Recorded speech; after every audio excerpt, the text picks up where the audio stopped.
Good morning students, welcome to maths class. So students, previous class में हम question number 15 तक complete कर चुके थे. सारे वर्ड्स प्रॉब्लम को हम वन बाय वन सॉल्व कर रहे थे ना स्टूडेंट्स. और जब हम उनको सॉल्व करेंगे तो उनकी लैंग्वेज भी लिखेंगे, और वो लैंग्वेज कैसे लिखनी है वो हर क्वेश्चन में मैं आप लोगों को समझाती जा रही हूँ, है ना. सो कम टू क्वेश्चन नंबर 16. जल्दी से रीड कीजिए अपनी बुक में question number 16. The question is the cost of a chair is ₹1485. Cost माने होती है स्टूडेंट्स कीमत. एक कुर्सी की, एक चेयर की कीमत कितनी है? 1485 rupees. How much will 469 chairs cost? 469 chairs की कॉस्ट कितनी होगी? हाउ मच माने कितनी. तो देखिए स्टूडेंट्स, क्वेश्चन नंबर 16 बोल रहा है कि यदि एक कुर्सी की कीमत 1485 है तो 469 कुर्सियों की कीमत कितनी होगी. क्वेश्चन बहुत सिंपल है, समझ आ गया होगा. अब एक बात हमेशा याद रखो, इसमें सिर्फ एक कुर्सी की कीमत दी है ना, कॉस्ट ऑफ वन चेयर, लेकिन पूछी लगभग 450 कुर्सी, 469 कुर्सी की कॉस्ट पूछी है. एक की दी है और ज़्यादा की पूछी है. तो जब भी ये केस बने कि आपके पास किसी एक चीज़ की रेट हो या एक चीज़ की वैल्यू हो और आपसे बहुत ज़्यादा की पूछी हो, तो आप उन सारे केसेस में मल्टीप्लाई करोगे. क्या करोगे? इनका प्रोडक्ट करोगे, इनका इनटू करोगे. तभी तो देखो, एक चेयर की कॉस्ट दी है और 469 की दी है. अगर हम इन दो का मल्टीप्लाई करेंगे तभी तो 469 चेयर्स की कॉस्ट आएगी ना स्टूडेंट्स. तो देखते हैं कैसे सॉल्व करेंगे question number 16. Question number 16 is here.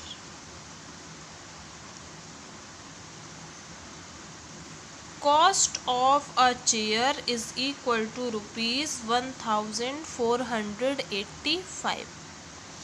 Clear students? It is given in your question. ये पूरा आपके क्वेश्चन में दिया हुआ है.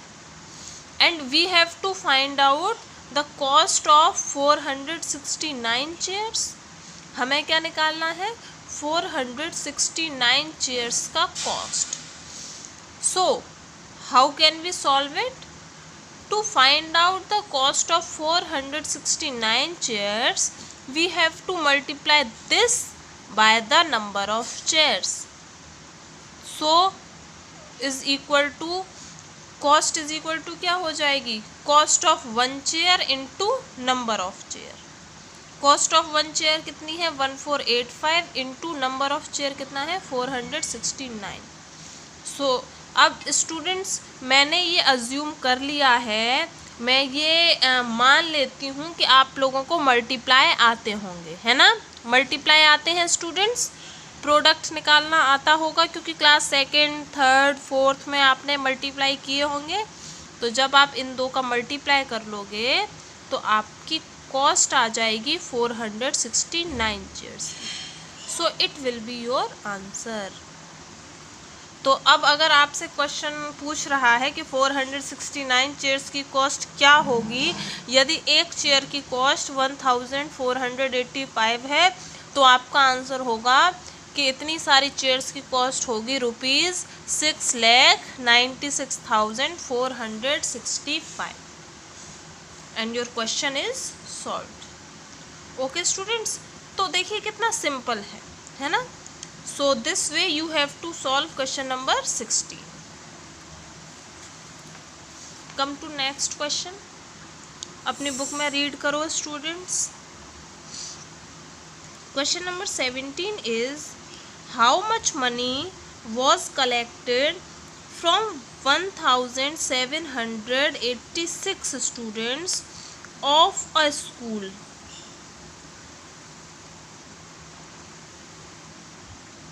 कलेक्टेड माने होता है स्टूडेंट्स इकट्ठा करना. कलेक्ट माने इकट्ठा करना. एक स्कूल के 1786 स्टूडेंट से कितना अमाउंट इकट्ठा किया जाएगा for a charity show if each student contributes ₹625। Contribute माने होता है स्टूडेंट्स योगदान देना।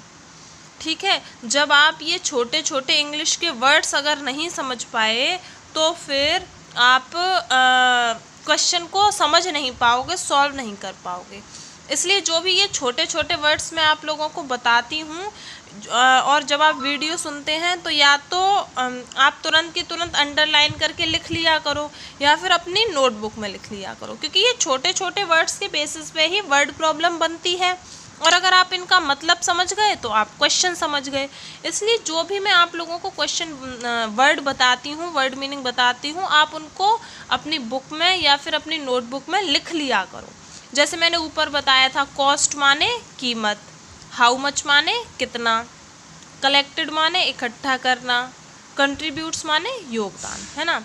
तो अब क्वेश्चन नंबर 17 इज आस्किंग कि if one student contributes ₹625 then how much amount can be collected from 1786 students. यदि एक बच्चा 625 रुपये का योगदान दे रहा है, 625 रुपये दे रहा है चैरिटी के लिए, और उस स्कूल में मान लीजिए 1786 स्टूडेंट्स हैं, तो टोटल कितना अमाउंट इकट्ठा किया जाएगा। ये भी बिल्कुल क्वेश्चन नंबर 16 की तरह है। मैंने आप लोगों को समझाया था ना कि जब भी एक चीज़ की रेट, एक चीज़ का अमाउंट, एक व्यक्ति का फीस दे रखा है और इतने ज़्यादा का पूछा है तो हम क्या करते हैं, हम हमेशा मल्टीप्लाई करते हैं।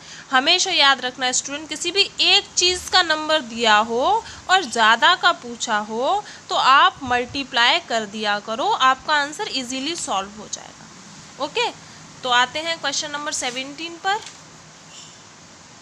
Question number 17 is this. तो देखिए students, money collected from one student is equal to ₹625। Question solve करने से पहले मैं आप लोगों को एक बार फिर से याद दिला दूं कि you have to mention the units with your answer. अगर आप यूनिट मेंशन नहीं करोगे तो आपका आंसर इनकम्प्लीट माना जाएगा। जैसे ये रुपीज़ दिया है ना, 625 रुपीज़ इकट्ठा करते हैं ना स्टूडेंट्स, तो फिर रुपीज़ लगा दो। कॉस्ट हमेशा रुपीज़ में आती है तो आपने 16 में रुपीज़ लगाया था। इस तरीके से आपको यूनिट को यूज़ करना है। So come to question, money collected from one student is equal to ₹625। एक बच्चे से 625 रुपये लिए गए, but we have to find out the total amount collected. Money collected from 1786 students will be 625 multiplied by 1786. So your answer will be 11,16,250. It will be your answer. Very simple. तो students इस तरीके से आप question number 16 और question number 17 अपनी fair notebook में कर लीजिएगा। लैंग्वेज मैंने बता ही दी है, बस इतना याद रखना है कि हमें किसी एक चीज़ की वैल्यू दी है और ज़्यादा की पूछी है तो हम मल्टीप्लाई करेंगे। एक बच्चे की चैरिटी दी है, ज़्यादा की पूछी है तो हम मल्टीप्लाई करेंगे। ठीक है स्टूडेंट्स, तो आपको क्वेश्चन नंबर 16 और 17 अपनी नोटबुक में करना है।